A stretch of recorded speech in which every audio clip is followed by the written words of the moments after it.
हाँ बच्चों, आज हम विद्युत धारा का चुंबकीय प्रभाव शुरू करेंगे। देखो, चुंबकीय क्षेत्र, सबसे पहले तो हमें ये पता होना चाहिए कि ये क्षेत्र क्या है। फील्ड, मैग्नेटिक फील्ड कहते हैं इसे। तो खाली फील्ड क्या है?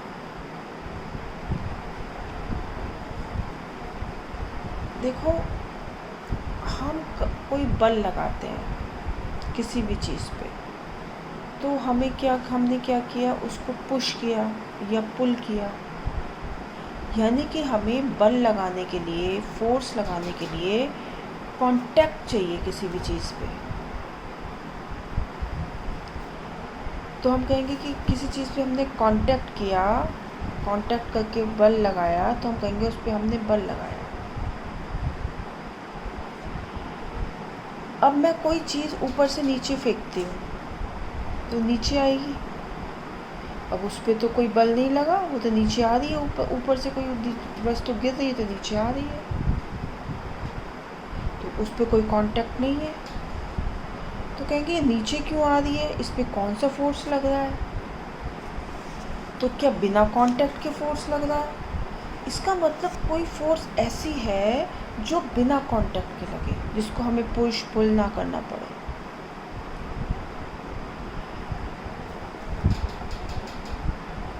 तो कौन सी फोर्स लग रही है? ग्रेविटेशनल फोर्स लग रही है। यानी कि उसके चारों तरफ एक कोई ग्रेविटेशनल फील्ड डेवलप हो रही है, जिसके कारण वहाँ पर फोर्स लग रही है, ग्रेविटेशनल फोर्स लग रही है।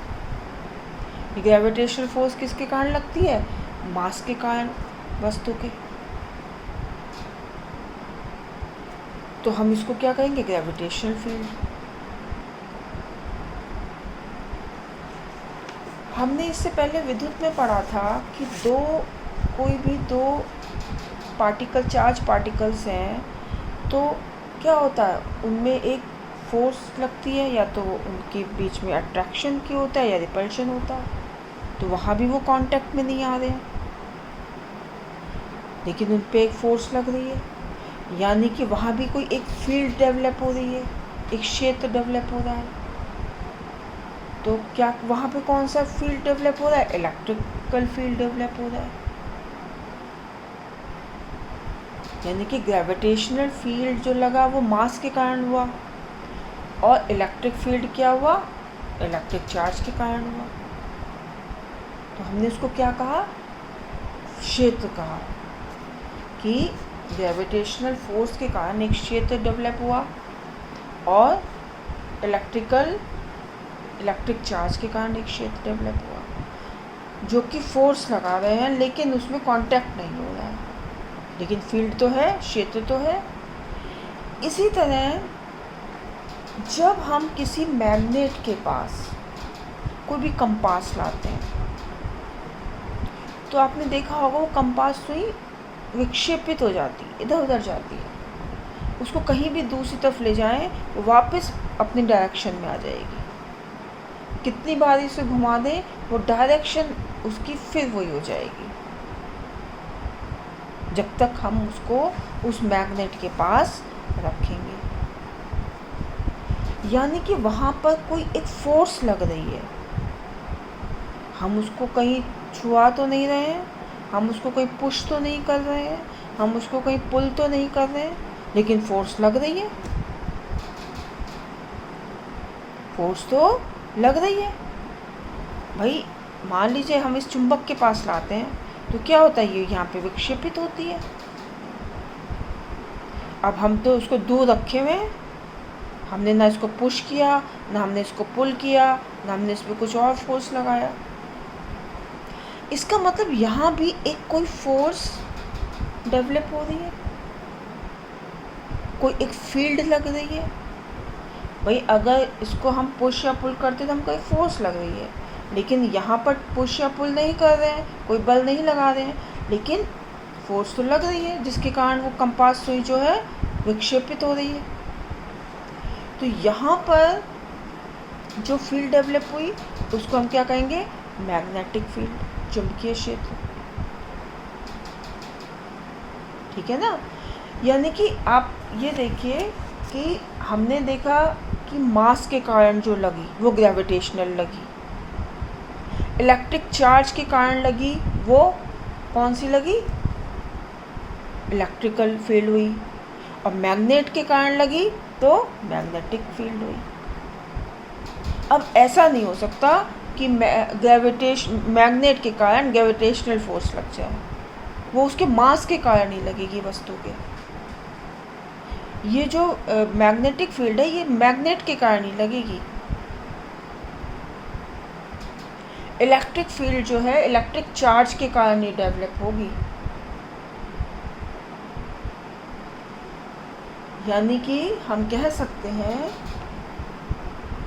कि किसी भी, अब हम यहाँ पे मैग्नेटिक फील्ड पढ़ रहे हैं, तो कोई भी चुंबक है, धारावाही परिनलिका है, कुछ भी है, तो उसके पास में जब हम कंपास सुई लाते हैं तो कंपास सुई विक्षेपित हो जाती है। तो किसी चुंबक या धारावाही परिनलिका के चारों ओर का वह क्षेत्र जिसमें चुंबक के प्रभाव को अनुभव किया जा सके चुंबकीय क्षेत्र कहलाता है। आप इसको तीनों क्षेत्र से, तीनों फील्ड से कंपैरिजन भी कर सकते हैं। भाई ये फील्ड है क्या, तो हमने आपको ग्रेविटेशनल के भी बता दिया, हमने आपको इलेक्ट्रिकल फील्ड के बारे में बता दिया। तो अब यहाँ पे जो मैग्नेट के कारण लगी उसको हमने कहा मैग्नेटिक फील्ड। इसी तरीके से ये एक विद्युत परिपथ है, ये आपने इलेक्ट्रिक में पढ़ा है, विद्युत वाले में। यहाँ पर हमने इसके क्षैतिज में यहाँ पे ये द्विक सुई है, तो जब हम इसमें विद्युत धारा प्रवाहित की, ठीक है, तो क्या होता है, ये जो सुई है ये विक्षेपित हो जाती है। अब ये सुई क्यों विक्षेपित हुई, क्योंकि इस विद्युत धारा प्रवाहित करने के कारण यहाँ पे ये द्विक सुई है, यानी कि मैग्नेटिक, तो इसके कारण एक मैग्नेटिक इफेक्ट या फील्ड उत्पन्न हुआ,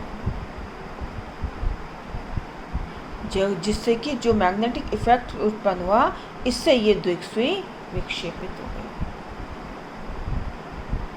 तो हम कह सकते हैं कि विद्युत धारा में भी एक चुंबकीय प्रभाव होता है जो कि इस द्विक सुई को विक्षेपित कर देता है।